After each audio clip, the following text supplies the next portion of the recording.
Salut la famille, c'est votre humble serviteur Gracel et me voici devant vous pour continuer l'événement qui a eu à débuter hier à partir de 14 h.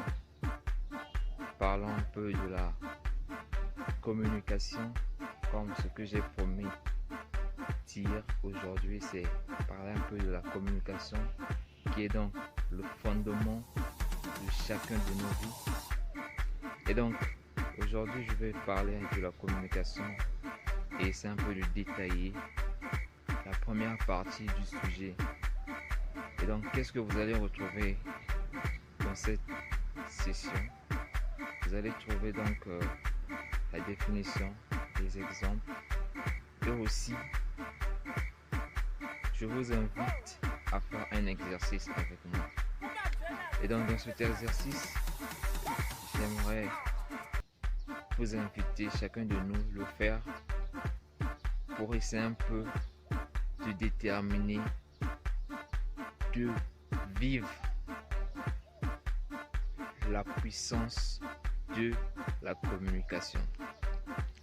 Alors sans plus tarder, nous allons essayer un peu de différencier c'est quoi la communication et quel genre de communication nous avons.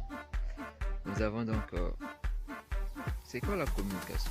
La communication est juste une manière d'exprimer quelque chose. Par exemple, moi aujourd'hui, je vous parle à travers cette caméra. Je communique en fait à travers une caméra pour passer un message que j'ai dans ma tête. C'est ce qu'on appelle par la communication. Et donc, vous remarquez bien que j'ai dit passer un message qui se trouve dans ma tête. Et donc, ce message commence d'abord par ce qui se trouve dans ma tête.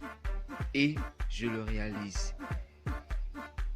Mon point est que j'allais dire que nous avons deux types de communication. Nous avons la communication interne et la communication externe. Et donc, la communication interne est le fondement de toute chose sur Terre. Je reprends, la communication interne est le fondement de toute chose sur Terre. Sans la communication interne, nous ne pouvons pas créer, nous ne pouvons pas avoir ce que nous voulons. Qu'est-ce que je veux dire par là?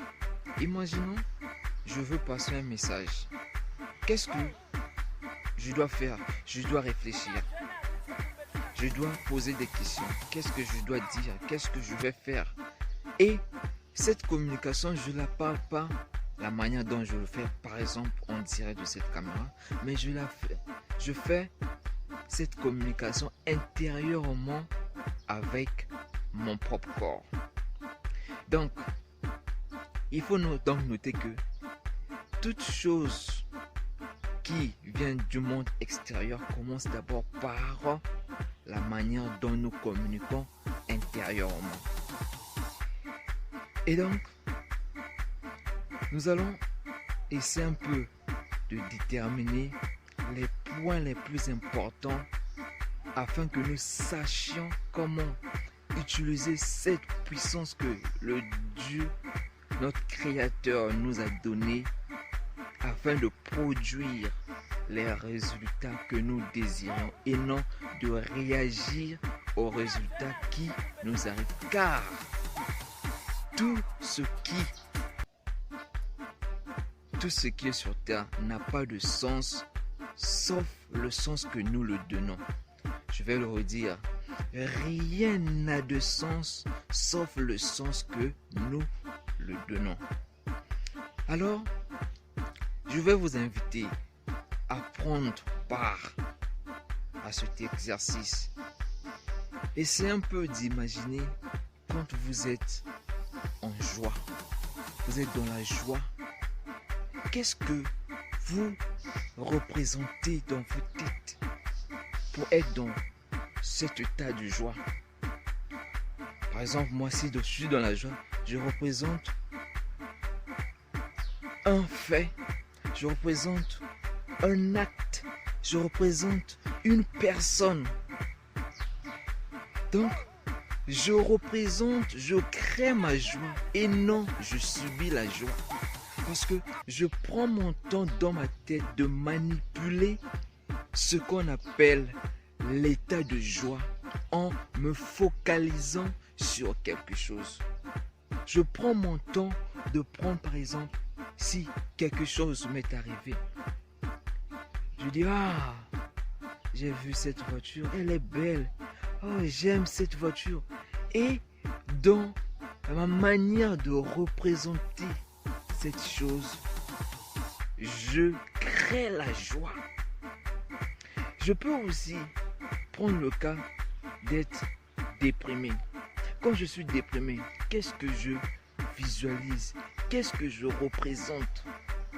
Quand tu es dans la joie, qu'est-ce que tu représentes? Et quand tu es déprimé, qu'est-ce que tu te focalises sur quelque chose qui ne marche pas, sur quelque chose qui ne va pas, sur quelque chose qui tu n'as pas de réponse. Alors, c'est juste pour dire que chacun de nous a le pouvoir de contrôler les états émotionnels en se basant sur la chose que nous voulons se focaliser. Alors, j'aimerais que chacun prenne le temps de faire cet exercice que je vous appelle. Quand tu te sens passionné, j'aimerais que tu imagines, j'aimerais que tu prennes le temps, prends au moins 10 à 15 minutes de t'imaginer être en train d'être passionné. Qu'est-ce que tu représentes dans ta tête? Qu'est-ce que tu te dis au fond de toi? Qu'est-ce que tu vois pour te sentir passionnément? Prends ton temps et essaie un peu d'imaginer cette chose. Alors, prends une feuille, essaie un peu d'écrire cela sur une feuille, un bout de papier. Parle avec toi-même. Tu prends une feuille, tu écris qu'est-ce que je représente quand je me sens passionné, qu'est-ce que je dis quand je me sens passionné et qu'est-ce que je pourrais représenter pour me sentir passionné.